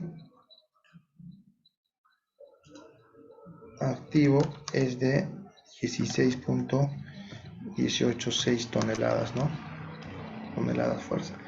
El empuje horizontal, mejor llamarle. Ya está. Ya está. Ahora, ¿qué pasa si yo esto lo considero 0 grados? 0 grados. Ya está. Entonces, ahora me sale otro valor, ¿no? Entonces, con el talud de 0 grados, el empuje sería el mismo, ¿no? Sería 15.67 grados. 15.67, ¿no? 4. Ya está. Entonces, ya está. Entonces, este caso, cuando el talud es de 0 grados, es normalmente el caso que les estaba comentando, ¿no? El caso inicial, ¿no? Cuando, por ejemplo, nosotros tenemos el terreno, como está aquí, y en la parte, mejor dicho, el muro, y en la parte superior, en donde hacer tráfico vehicular, ¿no? Tráfico vehicular, ya está. Pero, ¿qué pasa cuando nosotros hacemos tráfico vehicular? Les había comentado que en esa situación, ese tráfico vehicular me genera un empuje adicional, que es una forma rectangular. Y simplemente es una, ¿cómo se podría decir? Es el K por esa sobrecarga. Nosotros ya calculamos el K, pero nosotros necesitamos saber qué sobrecarga aplica, por ejemplo, una vía. Entonces ahí ya me voy a ir un poquito a investigar algo que les quería explicar. Ya está. Entonces, cuando yo tengo, por ejemplo, este caso, cuando yo tenga el muro vertical, el relleno horizontal y el tráfico vehicular, entonces, adicional al empuje del terreno, también voy a tener el empuje generado por la sobrecarga. Entonces, a este empuje de 15 toneladas, para que actúe completamente lo que está trabajando de repente en condiciones de servicio, vamos a necesitar sumarle otra componente que va a ser necesaria para calcular ese empuje, ¿no? Por esa componente rectangular. ¿Y cuál va a ser este valor del K? Eso lo voy a determinar ahora. Ya está. Entonces, para los que más o menos ya han visto de repente lo que es el tema de puentes o el tema vial, en la normativa ASHTO, bueno, en la normativa ahorita del manual de puentes no está esta parte, no sé por qué no la han colocado, pero les explicaré, bueno, de la normativa de ASHTO. Entonces, una explicación sencilla, ¿no? En la parte inicial de ASHTO, para los que ya tengan la norma, para los que no la tengan, bueno, la voy a compartir, es la última de 2020, ¿no? Es la 2020, la versión, bueno, antes de... Aquí está, ¿no? Es la 9ª edición 2020, no es la última que está vigente. En la parte inicial nos habla una introducción y nos dice que la normativa está dividida en 15 capítulos, ¿no? En 15 secciones. Entonces es bastante completa, ¿no? Es bastante completo. O sea, un puente, digamos, para esto, uno que quiera diseñar de repente puentes y cosas viales, todo lo va a encontrar aquí en la normativa. No es necesario que uno, por ejemplo, si va a diseñar algo de concreto, vaya a la norma de ACI, ¿no? O si uno va a diseñar acero, vaya a la norma del ISC, ¿no? Como podría pensar, ¿no? Uno cuando diseña un puente con este reglamento tiene que utilizar todo lo que está en esta normativa y todo ya está estipulado aquí. Entonces, en la primera parte habla de un poco de la introducción, ¿no? Las alcances de la norma. En la segunda parte habla de temas generales. Y en la tercera parte ya viene, ¿no? Lo interesante. En la tercera parte ya habla en el tercer capítulo, de las cargas, ¿no? O sea, todas las cargas que puedan actuar en un puente y en estructuras similares relacionadas están especificadas en el capítulo 3, ¿no? Que lo vamos a ver ahorita. La parte 4 habla del análisis, ya, del análisis estructural, cómo lo vas a hacer, cómo se aplica, cómo se interpreta y muchas cosas relacionadas. Y en el capítulo 5, que es uno de los más grandes, habla netamente del diseño en concreto, ¿no? Para todos los elementos de concreto, o sea, prácticamente sería como que un compendio del ACI, pero aplicado para puentes, es el capítulo 5. El capítulo 6 habla de estructuras de acero, lo mismo, ¿no? Todo lo relacionado a acero, para puentes de acero, temas estructurales de este acero, es el capítulo 6. Entre el capítulo 5 y el capítulo 6 estaríamos abarcando prácticamente todas las normativas ya para puentes, casi en su mayoría, ¿no? El capítulo 7, 8 es un capítulo que de repente no lo vamos a tocar tanto porque son temas de aluminio, ¿no? Temas de madera, ¿no? No se utilizan tanto, bueno, para los que alguna vez lo van a utilizar, ahí están. El capítulo 9 ya habla cosas de una losa, por ejemplo, ¿no? Una losa de rodadura, específicamente para un puente. El capítulo 10 ya habla de fundaciones, netamente también lo vamos a ver a detalle, cosas de la cimentación, cómo se evalúa, los chequeos, etcétera. El capítulo 11 ya habla de lo que nos interesa, ¿no? Abutment se traduce como estribo, igual se traduce como muros, ¿no? Entonces en este capítulo 11 está todo lo que a nosotros nos interesa saber para poder chequear muros de contención, estribos. El capítulo 12, 13, 14 y 15 ya son temas ya de detalles, ¿no? Temas de apoyos, otras cosas. Y ya está. Entonces lo que les comentaba, para poder determinar de acuerdo a la especificación de diseño cuáles son las cargas que van a actuar, nos vamos al capítulo 3, ¿ya? Al capítulo 3. Entonces en el capítulo 3, que habla enteramente de cargas, aquí está, ¿no? Capítulo 3.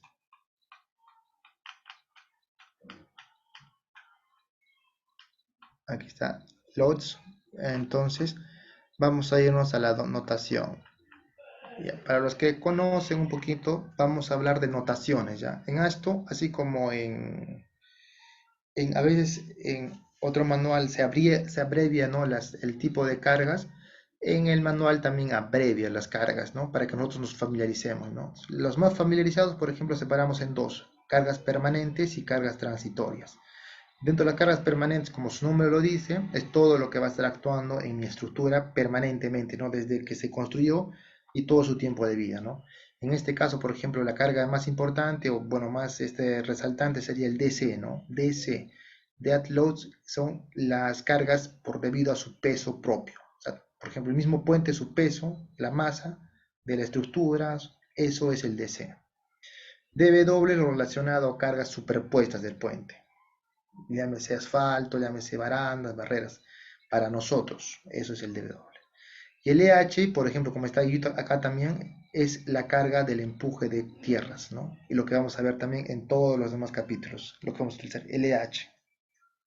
Pero el EH está relacionado a tierras, como ves, a earths, es la presión relacionada a el empuje de suelos que hemos visto ahorita. Pero lo que yo quiero ahorita es saber cuánto es el valor para mi empuje, pero relacionado a una sobrecarga vehicular. Pero esa sobrecarga vehicular no es una carga permanente, porque es algo que solamente va a ser transitorio cuando pase un vehículo, no cuando pase un camión. Eso se conoce como carga, aquí está, LS, Light Load Surcharge. Surcharge significa como sobrecarga, ¿no? Es la traducción no relacionada a terreno. Carga diva relacionado con la carga vehicular. Entonces vayámonos a buscar ese parámetro de LS.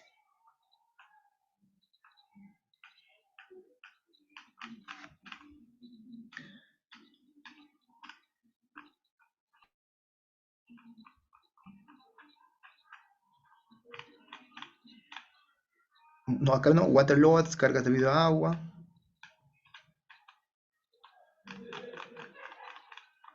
Y Ice Wind Lind está por aquí, si no me equivoco.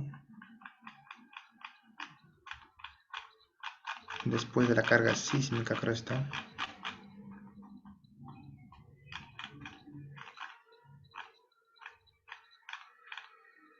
Aquí está, ¿no? Heart pressure, o sea, todo lo relacionado a presiones está en el 3.11, ¿no? LH y el LS, es lo que les decía, ¿no? El LS. Ya está. Entonces acá te indica cómo lo vamos a calcular el LH. No lo mismo que les he explicado, ¿no? Porque esto ya es como parte de la normativa, pero es en realidad se viene de la especificación, ¿no? La presión es el K por el gamma por el Z, ¿no? Pero en términos de presión, ¿no? La manera de calcular los K incluso te dice, ¿no? Por ejemplo, qué K podrías utilizar, ¿no? Las coeficientes en base a Coulomb, ¿no? Que están las formulaciones, que sería lo mismo, ¿no? Lo que hemos visto ahorita.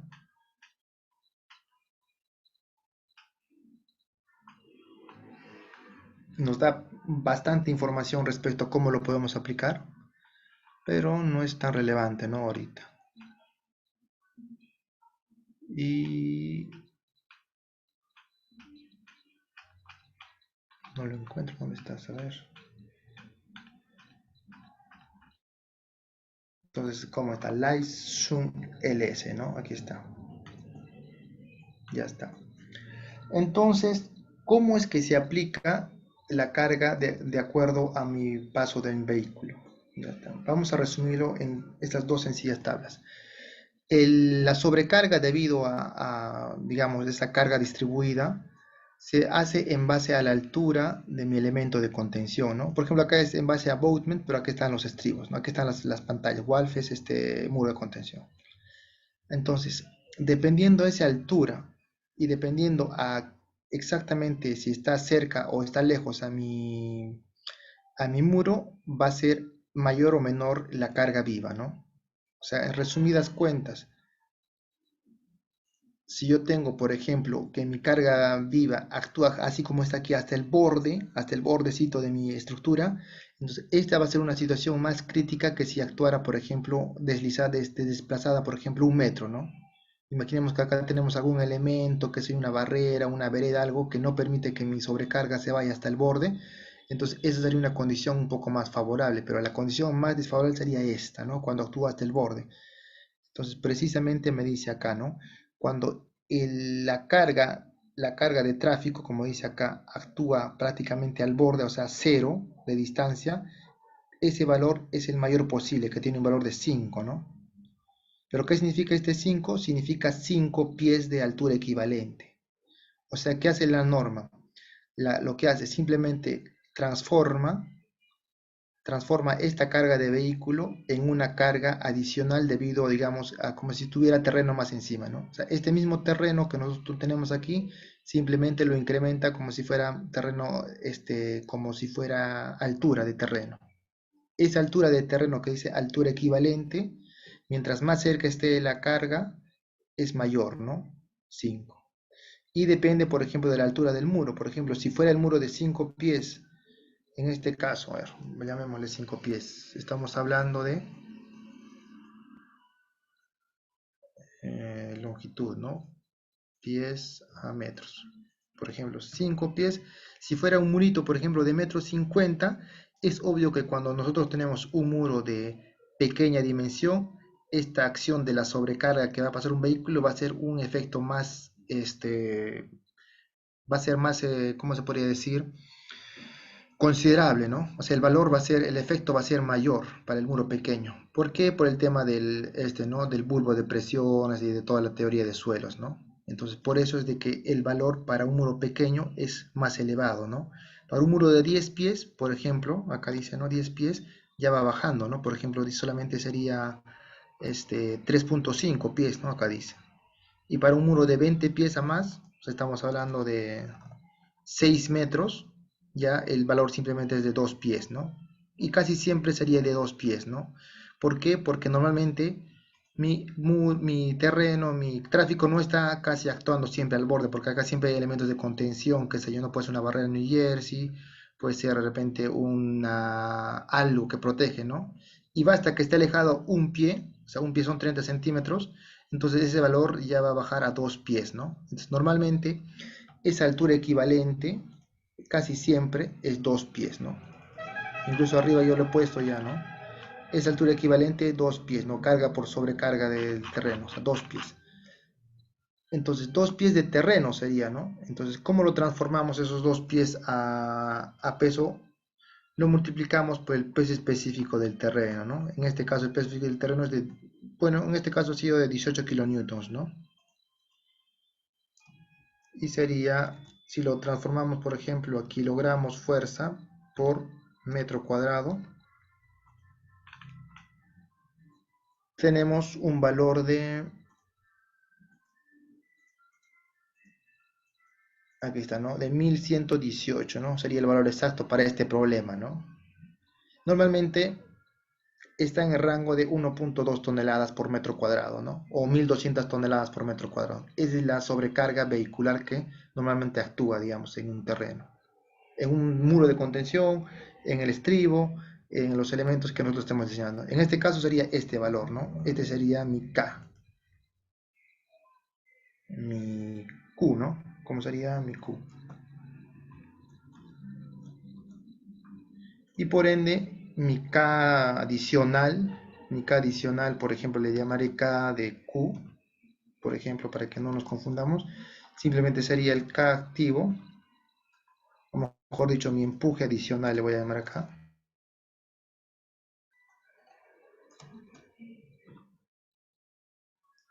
sería el K activo por este Q, ¿no? El Q rectángulo simplemente por H. Y esto en toneladas sería 2 toneladas.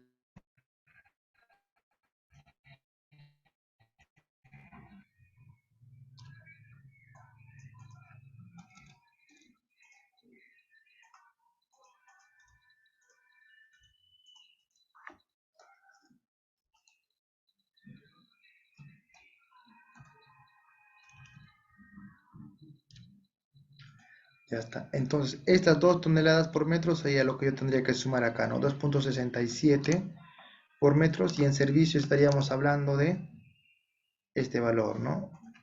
De 15.67, 15.67, 4 más 2.67, ¿no? 18, 18.344. A lo que me iba, lo que quería explicarles aquí, era que cuando yo tengo una acción de un muro de contención, por más que tenga el ángulo del talud horizontal, actúa mayor empuje, porque también actúa el empuje por sobrecarga, ¿no? Entonces, hemos visto que con 10 grados llega a ser 16, ¿no? ¿Y qué pasaría si tuviera, por ejemplo, 20 grados? Con 20 grados, mira, casi llega al valor, ¿no? Pero 20 grados es una inclinación muy considerable, ¿no? Entonces, con 20 grados, el empuje viene a ser de 18.3, ¿no? Entonces está por ahí, ¿no? Entonces, con esto quiero demostrarles de que se compensa hacer un muro de contención. El dimensionamiento va a ser muy similar que cuando tuviera talud, ¿no? En el caso que actuara para sobrecarga, ¿no? Y con eso terminaríamos, creo, ¿no? Hoy día. Mañana vamos a continuar. Para los que si algunas preguntas tienen, mañana las podemos ir viendo, ¿no? Repasen la clase de hoy día. Si tienen alguna consulta para cerrar, para continuar el día de mañana.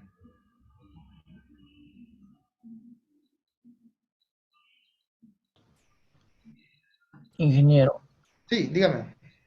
una consulta. Esos parámetros que a la pregunta, al gráfico inicial podría ir, por favor. A ver, a ver. El ángulo 30 y El del ejemplo. Aquí. al del ejemplo. Sí, Ya.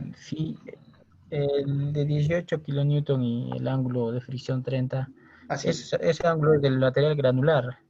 Exactamente. Es el ángulo del material de relleno.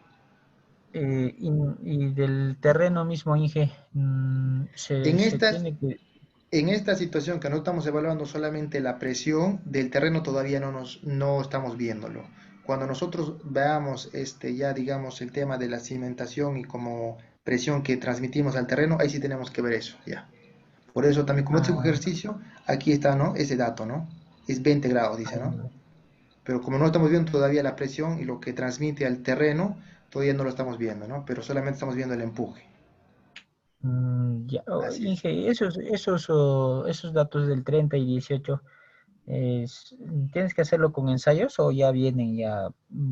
Porque dijo, creo que en la norma te dan Claro, o sea, estándares de calidad. normalmente en un proyecto definitivo uno tendría que ya proponer su material de relleno, ¿no? Uno al proponer su Mm, material de relleno ya es prácticamente conocido, ¿no? Que los ángulos de fricción para un relleno están alrededor de 30, 31, 32, ¿no? Es más, cuando yo hago un diseño y no me dan ese valor, yo ya asumo, ¿no? Un ángulo de 32 grados, ¿no? Que es algo bastante convencional, ¿no? Y si mm. tú lo ensayas, tu material granular que propones para relleno te va a dar esos valores de ángulo de fricción, ¿no? Ya, ok, Inge. Así es, Muchas gracias, Inge. sí.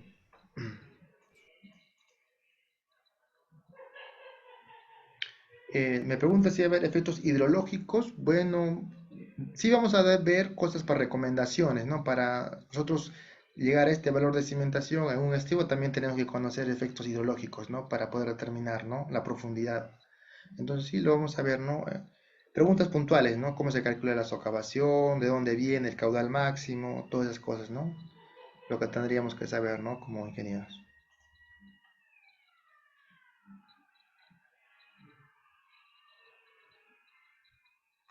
Ya. Si tienen algo más o menos, cosas que les comparta, vamos a compartirlo, ¿no? Por la plataforma de la,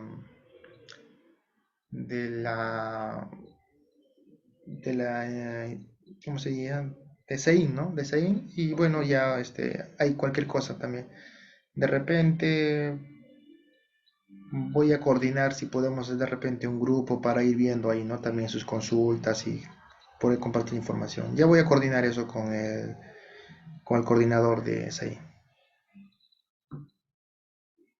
Muchas gracias, ingeniero. Sí, presiones de flotación, sí, bueno, lo vamos a ver también si hacemos un ejercicio de eso, ¿no? Si nos da el tiempo, ¿no? Ya está. Si no tienen alguna duda más, ya podríamos continuar el día de mañana, ¿no? Conmigo, bueno, ha sido, gracias por su atención, ya nos vemos ya hasta el día de mañana.